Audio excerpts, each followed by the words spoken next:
कातिल हसीना। एक खौफनाक दास्तान। शहर के पौश इलाके में स्थित सिल्वर ऑक्स हवेली में एक पार्टी चल रही थी। उस रात सबकी निगाहें सिर्फ एक शख्स पर टिकी थीं, माया। लाल रेशमी लिबास, गले में हीरों का हार और होठों पर एक रहस्यमयी मुस्कान। माया शहर के सबसे अमीर बिजनेस टाइकून विक्रम मल्होत्रा की नई पत्नी थी। विक्रम की यह तीसरी शादी थी। उसकी पहली दो पत्नियों की मौत रहस्यमयी परिस्थितियों में हुई थी।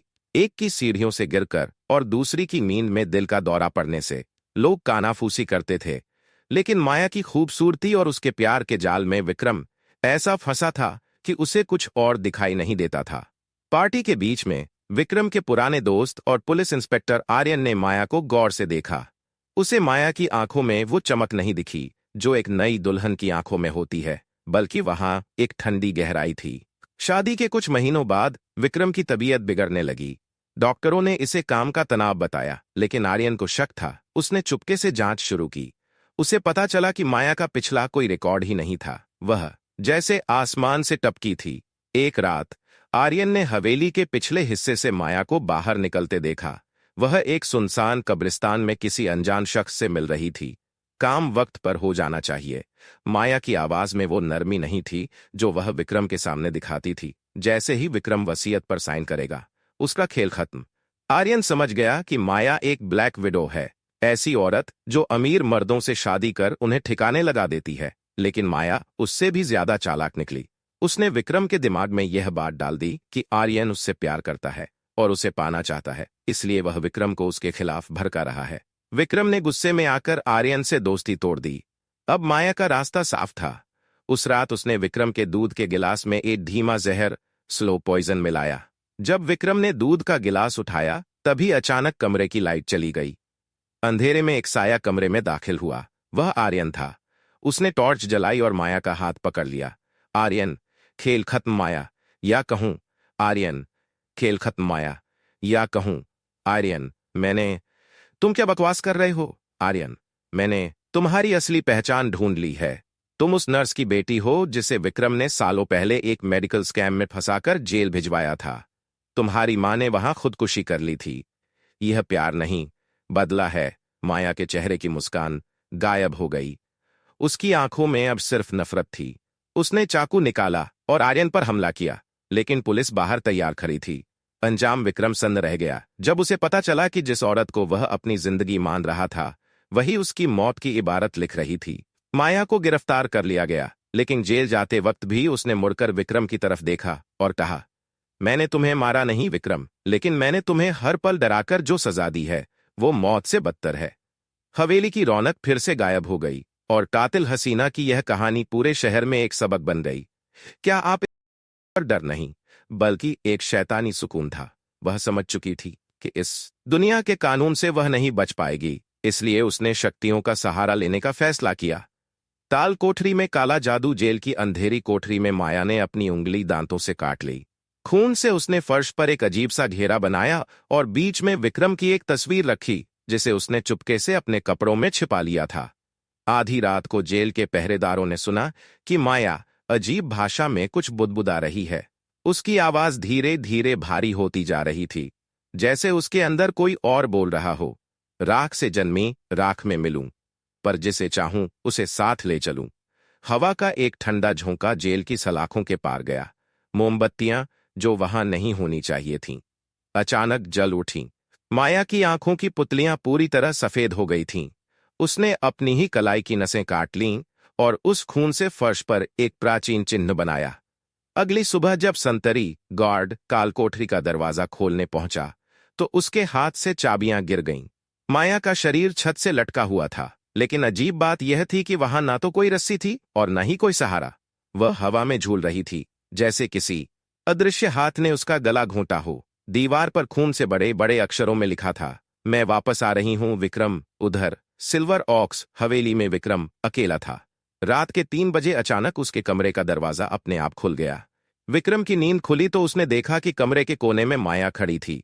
वही लाल लिबास, वही हीरों का हार, लेकिन उसका चेहरा अब मांसहीन और पीला पड़ चुका था। उसकी आंखों से खून के आंसू बह रहे थे। विक्रम चिल्लाना चाहता था, लेकिन उसकी आवाज गले में ही फंस गई। माया धीरे धीरे उसकी ओर बढ़ी और उसके कान में फुसफुसाई, मैंने कहा था ना, वसीयत पर साइन करते ही तुम्हारा खेल खत्म हो जाएगा। अब चलो, हमारा नया घर इंतजार कर रहा है। अगले दिन पुलिस को विक्रम की लाश मिली। पोस्टमार्टम रिपोर्ट में मौत का कारण कार्डियक अरेस्ट बताया गया, लेकिन डॉक्टर यह समझ नहीं पाए कि विक्रम के गले पर काले हाथ के निशान कैसे आए। कहते हैं कि आज भी उस जेल की कालकोठरी और उस हवेली के बीच एक साया भटकता है। माया ने काला जादू करके अपनी रूह को आजाद कर लिया था, ताकि वह विक्रम को चैन की मौत भी न मरने दे सके। आर्यन को लगा था कि केस बंद हो चुका है, लेकिन उसे नहीं पता था कि काले जादू की स्याही से लिखी गई दास्तान कभी खत्म नहीं होती। माया की रूह अब उस शख्स को ढूंढ रही थी जिसने उसका खेल बिगाड़ा था। आर्यन का खौफनाक सामना विक्रम की मौत के ठीक 13 दिन बाद। आर्यन अपने सरकारी क्वार्टर में अकेला बैठा फाइलें देख रहा था। अचानक कमरे का तापमान गिरने लगा। उसकी मेज पर रखा पानी का गिलास अपने आप जमने लगा। आर्यन ने गौर किया कि कमरे की दीवारों पर दरारें पड़ रही हैं और उन दरारों से काली राख झड़ रही है। उसे वही गंध आई जो जेल की उस काल कोठरी में थी, जहां माया ने खुदकुशी की थी। अचानक उसके फोन की स्क्रीन जल उठी। किसी अनजान नंबर से वीडियो कॉल आ रहा था। आर्यन ने जैसे ही फोन उठाया, उसकी रूह कांप गई। स्क्रीन पर जेल की वही कोठरी दिख रही थी और सामने माया का झूलता हुआ शव था। अचानक स्क्रीन पर मौजूद लाश ने अपनी गर्दन घुमाई और सीधे कैमरे में देखा। उसकी फटी हुई आवाज गूंजी, आर्यन, तुमने मेरा अधूरा काम पूरा नहीं होने दिया।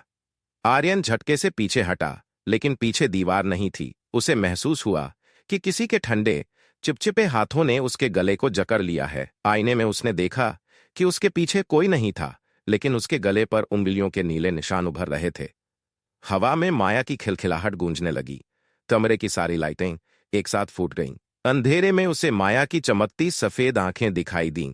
माया की रूह, विक्रम तो मेरे पास आ गया, अब तुम्हारी बारी है। उस रात तुमने मेरा हाथ पकड़ा था ना, अब मैं तुम्हारा हाथ कभी नहीं छोड़ूंगी। आर्यन पागलों की तरह दरवाजे की तरफ भागा, लेकिन दरवाजा गायब हो चुका था। वहां सिर्फ एक ठोस दीवार थी जिस पर खून से लिखा था, जहन्नुम में स्वागत है। अगली सुबह जब पुलिस टीम आर्यन के घर पहुंची तो घर अंदर से बंद था। दरवाजा तोड़कर जब वे अंदर घुसे तो उन्होंने देखा कि आर्यन फर्श पर बेसुध पड़ा था। उसके बाल पूरी तरह सफेद हो चुके थे और उसकी आंखों की पुतलियां गायब थीं।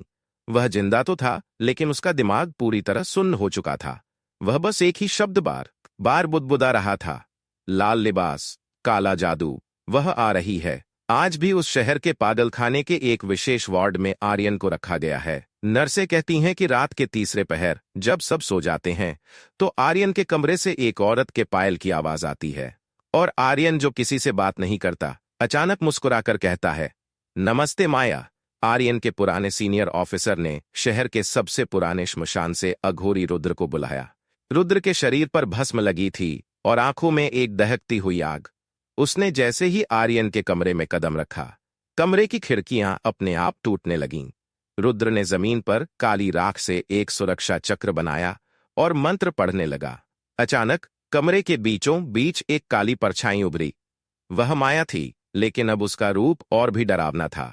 उसकी खाल लटकी हुई थी और नाखूनों से काला धुआं निकल रहा था। माया, इसे छोड़ दो अघोरी, इसने मेरे इंतकाम के बीच आने की जरूरत की है। रुद्र, तेरा इंतकाम खत्म हो चुका है चंडिका, तूने मासूमों का खून पिया है, अब तुझे मिट्टी में मिलना होगा। माया जोर से हंसी और उस हंसी से दीवारों पर टंगी तस्वीरें गिरने लगीं। उसने अपनी शक्तियों से आर्यन को हवा में उछाल दिया। आर्यन का शरीर मुड़ने लगा, हड्डियां चटकने की आवाजें साफ सुनाई दे रही थीं। रुद्र ने अपने थैले से शव भस्म निकाली और माया की रूह पर फेंकी। जैसे ही भस्म माया को लगी, वह दर्द से चीखने लगी। उसकी चीख ऐसी थी जैसे सैकड़ों औरतें एक साथ रो रही हों। तुम मुझे कैद नहीं कर सकते, माया चिल्लाई। मैंने अपनी रूह को शैतान को बेच दिया है।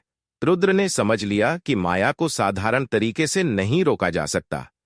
उसने एक पीतल का कलश निकाला जिस पर पुराने तांत्रिक चिन्ह बने थे।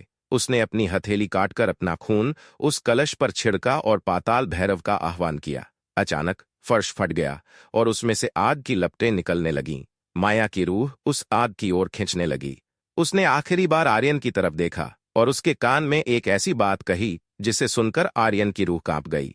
मैं जा रही हूं, लेकिन जो बच्चा विक्रम की पहली पत्नी ने कोख में ही खोया था, उसकी रूह अभी भी इसी शहर में किसी नए शरीर का इंतजार कर रही है।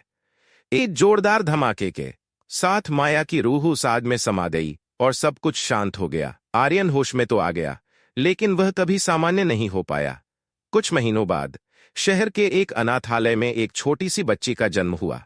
उस बच्ची की आंखों में वही ठंडी चमक और गहराई थी जो माया की आंखों में थी। जब नर्स ने उस बच्ची को उठाया तो बच्ची ने नर्स के कान के पास धीरे से कहा, नमस्ते आर्यन। अनाथालय में पली बढ़ी उस बच्ची का नाम ईशानी रखा गया। वह दिखने में जितनी मासूम थी, उसका स्वभाव उतना ही डरावना। 5 साल की उम्र तक उसने एक शब्द भी नहीं बोला, लेकिन उसकी आंखों में देख पाना किसी के बस की बात नहीं थी। वक्त बीता और ईशानी अब एक बेहद खूबसूरत युवती बन चुकी थी। उसकी शक्ल हूबहू माया जैसी थी। शहर में एक बड़ी नीलामी ऑक्शन हो रही थी, सिल्वर ऑक्स हवेली की। वह हवेली जो सालों से बंद थी और जिसे लोग शापित मानते थे। ईशानी ने उस हवेली को कौड़ियों के दाम खरीद लिया। जब वह पहली बार उस दहलीज पर पहुंची तो हवेली के पुराने दरवाजे अपने आप खुल गए। धूल से भरी दीवारों पर अभी भी माया के खून के निशान सूखे पड़े थे। ईशानी ने उन निशानों को छुआ और धीरे से मुस्कुराई। मैं वापस आ गई हूं मां, और इस बार कोई अघोरी भी मुझे नहीं रोक पाएगा। आर्यन अब एक बूढ़ा और लाचार इंसान बन चुका था, जो शहर के एक मेंटल हॉस्पिटल में दिन काट रहा था। एक रात उसके कमरे की खिड़की पर वही लाल रेशमी दुपट्टा लहराया। आर्यन की आंखें फटी की फटी रह गईं। सामने ईशानी खड़ी थी। ईशानी, नहीं आर्यन, मैं उसका अधूरा इंतकाम हूं। उसने तो सिर्फ मारा था, मैं तुम्हें तड़पाकर मारूंगी। ईशानी ने अपनी जेब से वही पुराना पीतल का कलश निकाला जिसे अघोरी रुद्र ने इस्तेमाल किया था। उसने उसे फर्श पर पटक कर तोड़ दिया। जैसे ही वह कलश टूटा, कमरे में काली रूहों का तांडव शुरू हो गया। ईशानी ने काला जादू करना शुरू किया। वह केवल माया की रूह नहीं थी, बल्कि उस अजन्मे बच्चे की नफरत भी उसमें समाई थी। उसने शहर के उन सभी लोगों की लिस्ट बनाई जिन्होंने विक्रम का साथ दिया था। एक एक करके शहर के रईस लोग अजीब हालतों में मरने लगे। किसी का शरीर अपने आप जल उठा। किसी को सोते समय महसूस हुआ कि उसकी रूह उसके शरीर से खींची जा रही है। और सबसे भयानक मौत उस डॉक्टर की हुई जिसने विक्रम की पहली पत्नी का गर्भपात अबॉर्शन किया था। वह अपने ही क्लिनिक में अदृश्य हाथों द्वारा चीर दिया गया। ईशानी ने हवेली में एक भव्य पार्टी दी, ठीक वैसी ही जैसी माया ने सालों पहले दी थी। उस रात उसने अघोरी रुद्र के खानदान के आखिरी चिराग को भी बुलाया, लेकिन जैसे ही उसने मंत्र पढ़ने की कोशिश की, ईशानी ने उसकी जीभ काट दी। अब कोई मंत्र काम नहीं करेगा। ईशानी की आवाज अब माया की आवाज में बदल चुकी थी। पूरी हवेली में आग लग गई, लेकिन ईशानी उस आग के बीचों बीच खड़ी होकर नाच रही थी। उसने आर्यन को खींचकर उस आग के पास लाया। ईशानी, देखो आर्यन, यह आग